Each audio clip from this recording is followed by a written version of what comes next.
Hello everyone, LadyPhoenix here, and welcome back to some more Zelda 2, The Adventure in League.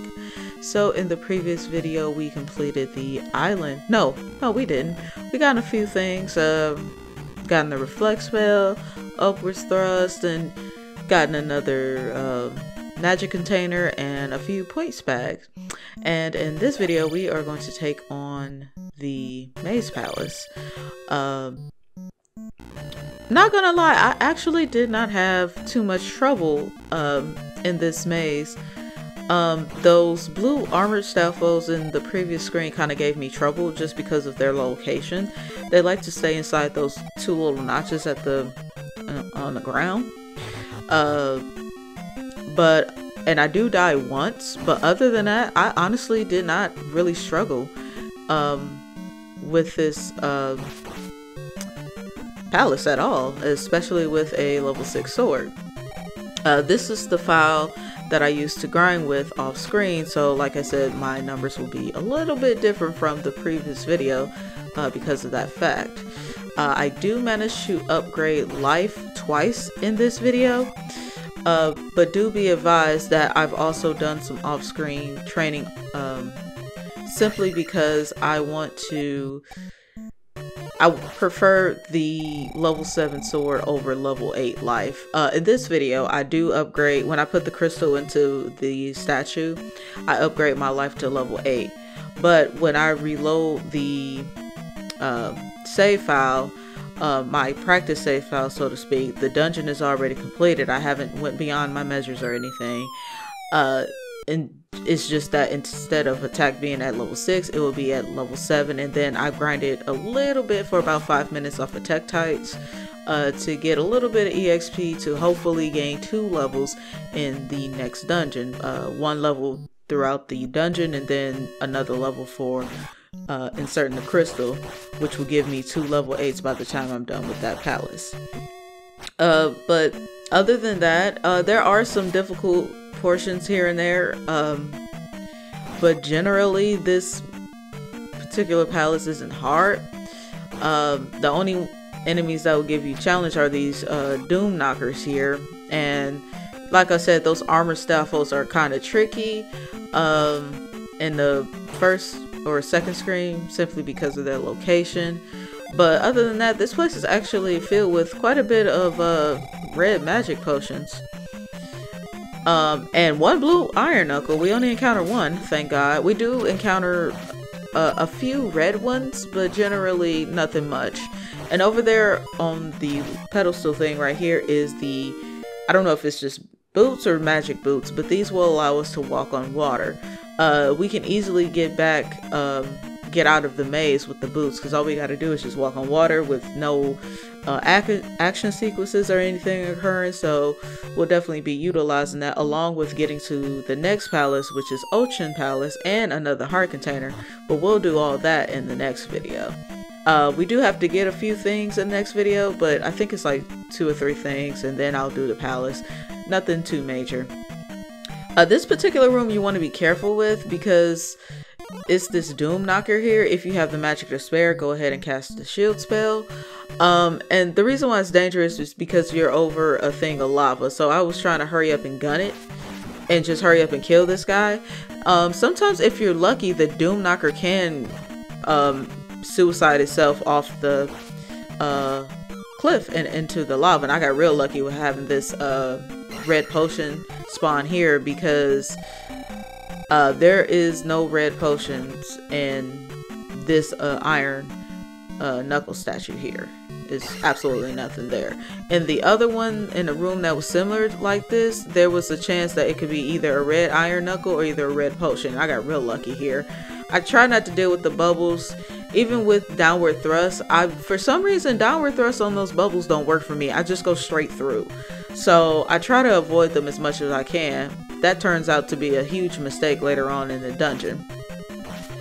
I like to have jump casted because we're over this disintegrating bridge and we have all these little horse heads here flying around Medusa style, and you fall into the lava, that's automatically a life taken.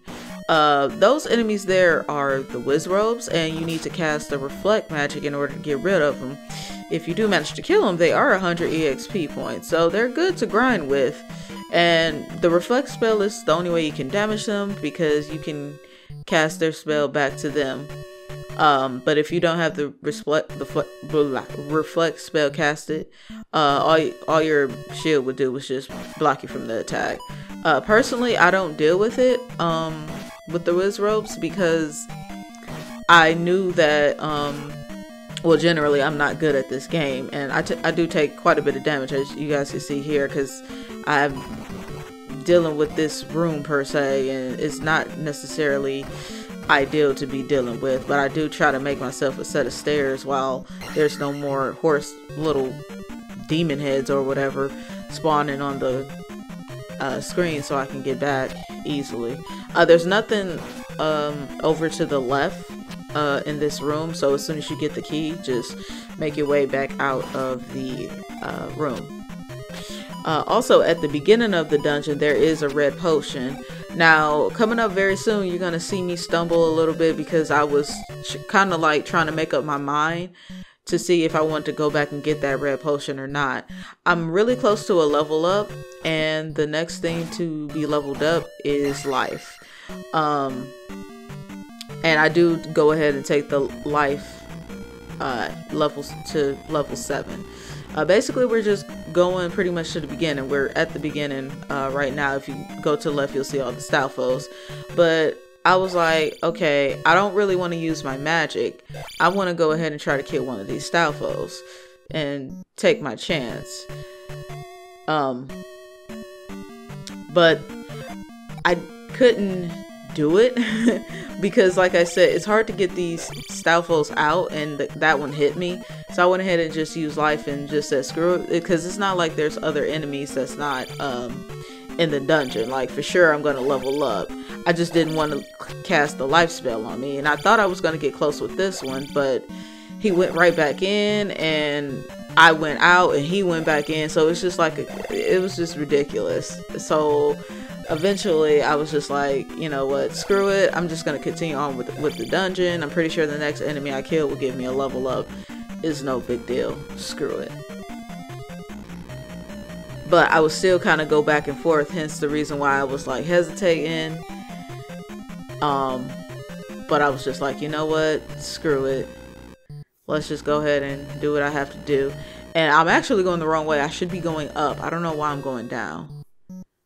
Yeah, go up. Thank you, past me. You have to go all the way up and then go to the left, and then the very first elevator that you use in the palace, you have to go to the west or left. I thought about it, but I was like, no, no, no. And then the points back here. But this one actually came out. I was like, thank God. So now I have my level up that I wanted, but now I'm less, 50 points less than magic, because I did use a life spell, which, I mean, is unfortunate, but what can you do? Like I said, because my playstyle, I'm not really good at this game, I prefer to use the magic on the life spell as opposed to the reflect spell, dealing with those guys. And this is a good dungeon to grind because of the Wiz Robes itself. Cast a jump spell, get the key, and this bubble is the thing that takes the rest of my magic, because instead of going to the right of the screen to make the blocks reform like a smart person would, or killing the darn thing, I ended up just getting massacred by this thing. Honestly, I forgot about this Doom Knocker here, and that's what really just screwed up everything for me, and I'm just like, this stinks so bad. So I don't die right here, but I do die very, very soon. With the level 6 sword, it just takes 3 swings of the sword to get the Doom Knocker. Speaking of Doom Knockers, there's another one coming up. It's actually 2 in this room. If you go further down, further over to the left of the screen, you'll encounter another one. So if you're close to a level up, Doom Knockers are worth about 100 EXP. If you're close to leveling up, go ahead and kill him. Also, I think that point back is worth 100, but I completely skip it because I know that I'm not gonna have enough time to get 4,000 EXP for the next level. And like I said, this isn't a file that I'm using. I'm using another file that I've did a little bit of grinding off screen to get that level 4 magic. And I purposely did that so I can, 1, stop hearing that noise, and 2, fill up on magic.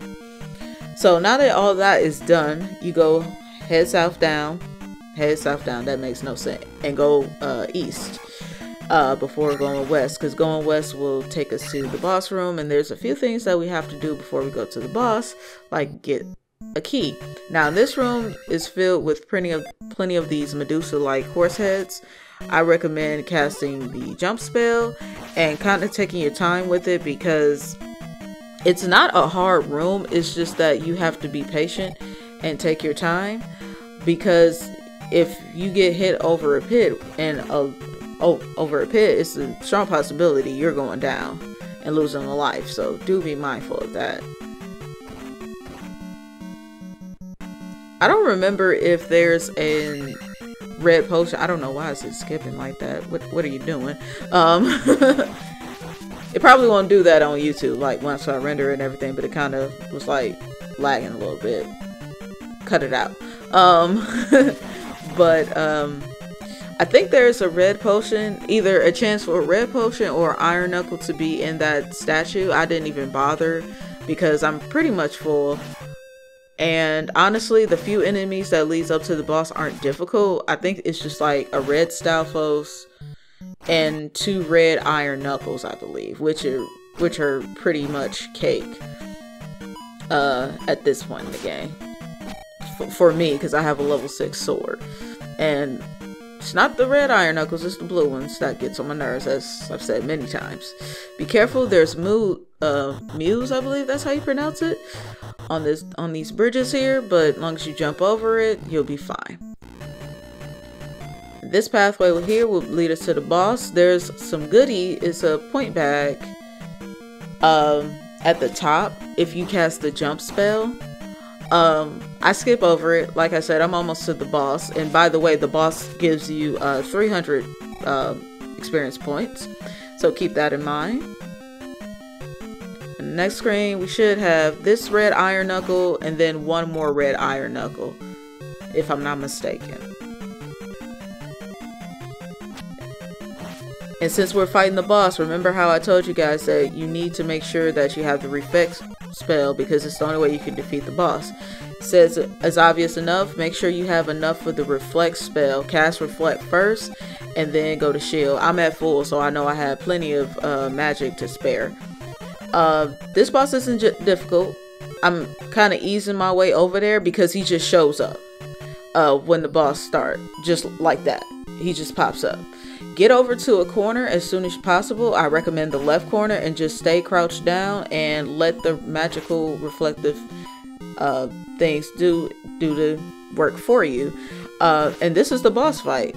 Unless he appears right on top of Link, he won't damage you. As long as you got reflect and you crouch down in the left corner, as you can see, he goes down. Piece of cake. Like I said, this palace isn't really hard, and neither is the boss. And that's it. That's May's Palace in a nutshell. That's it. I did it. I'm so proud of myself. 1 death and that's it. And like I said, I do level up my life here, but this isn't the file that you're going to see. The file that you're going to see is level 7 attack, because I roll over my experience points and I do a little bit of grinding off tech types in order to do the level up. So ignore that part. But I'm going to go ahead and end the video here, and in the next video we'll do some exploration and complete Ocean Palace. If you'd like to see more Let's Plays or weekend walkthroughs from the channel, be sure to click on the links in the description below. But until then, you guys take care and have an awesome day.